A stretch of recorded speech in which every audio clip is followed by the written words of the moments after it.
Hi guys, today I'm going to talk to you a little bit about some self-care techniques you can do and things to look for or to be aware of when you get out of a relationship with a psychological abuser or cluster B, narcissist, psychopath, sociopath, any one of those, or an active addict that is using psychological manipulation and abusing you. So the one thing to know is that when you first get out of the relationship, you are probably going to be in fight mode.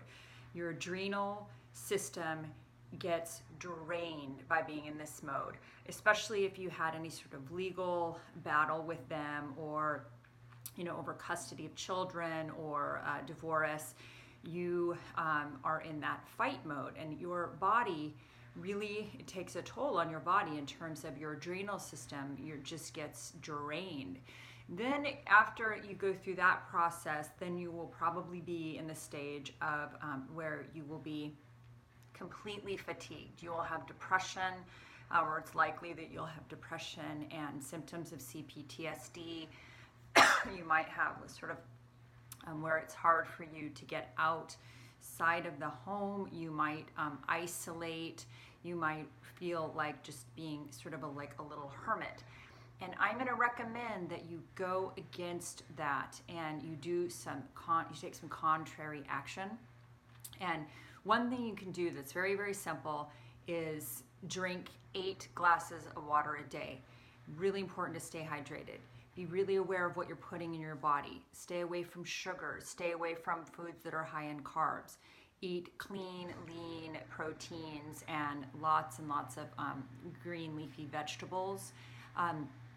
Also, it's really important that you get outside and you exercise. And even if your normal level of exercise may have been very vigorous or rigorous before this experience, it may be hard to get back to that state right away, but what you can do is just start going for like a 15-minute walk every day. If you can get out into nature, go for a walk. If you like to swim, swim. If you like to climb, I like to climb, so I've been climbing a lot. Do what you can to get back to a normal state of equilibrium, but for sure, just get out and walk.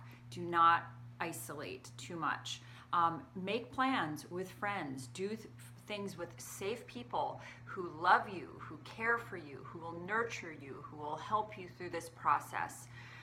Also, vitamin B12 shots are really good, or take vitamin B, vitamin D, very, very important, or eat foods that are high in both of those. Take a multivitamin. Another thing that might help is Epsom salt baths. I've been taking a lot of luxuriating, wonderful Epsom salt baths. I light candles. I put a little bit of lavender oil in the water and I just rest. And I listen to meditations while I'm in the bath, or I listen to, calming music. I've been doing a lot of meditation as well. For me, I use guided meditations on my phone because it really helps me to focus my brain.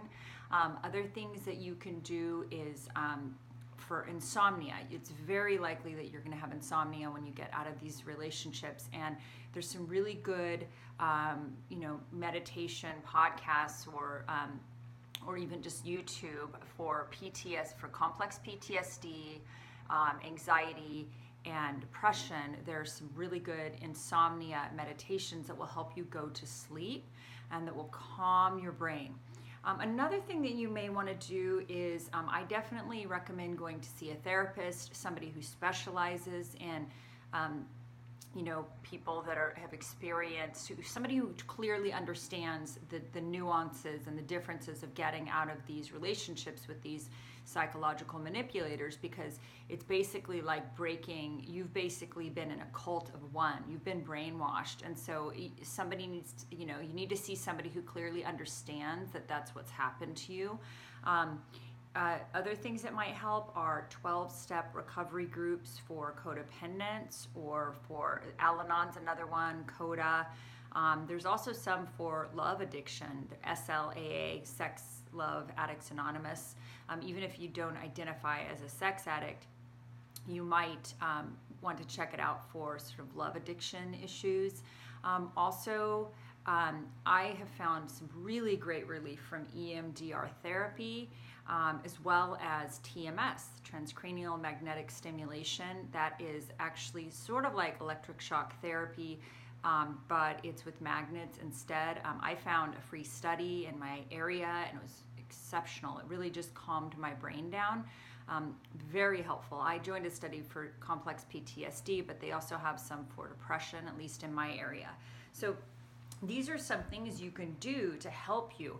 Also, yoga is very helpful. Yoga is so great. If you can find, I used to do lots of really hardcore hot yoga, Bikram and core power. Now I've been doing restorative yoga for trauma, and it's been so helpful. So, just deep breathing, yoga, love yourself. And know this, when you get out of this, you are going to be stronger with more discernment. You're going to be happier and healthier than you ever were before if you can do the work to heal and not get into another narcissistic relationship again. I know I won't, because I have, now that I understand the nuances, now that I know what to look for, will be very vigilant about who I allow into my life in terms of a romantic relationship or friendships. I don't choose to be around toxic individuals. And as it turns out, in my case, most of my friends were amazing, and there was only, that person was really one of the only last people in my life who was somebody who was a toxic manipulator that I had any close relationship with. So I kind of look at it like sometimes rejection is God's protection, and God protected me by pulling me out of a narcissistically abusive relationship, and now I get to launch into being a beautiful life. I already had a beautiful life, and I had created that by 12 years of 12-step recovery and by having amazing relationships. I still have the same friend that I've had since we were 10 years old. So I was able to, stay in touch and build those amazing relationships with other people. So I feel so fortunate. I know not everyone is able to do that, because some of these narcissists are so controlling that they end up, and you give into their cult, so they end up really isolating their victims. But you deserve so much. You deserve love, and you deserve wonderful, rich, authentic relationships. You deserve to heal and to be well. And part of your wellness is learning how to nurture your own self rather than depending on somebody else for external validation. And loving yourself enough to know that you deserve to be treated with love, respect, kindness, reciprocity, authenticity, to be around people that are truthful and honest and doing the right thing and trying to be decent human beings. And once you do this work, you will never be in one of these relationships again. You just won't. You will look for character, because that's what matters. So I hope you have a beautiful day and enjoy your life today, and do some radical self-care for yourself. Thank you. Bye-bye.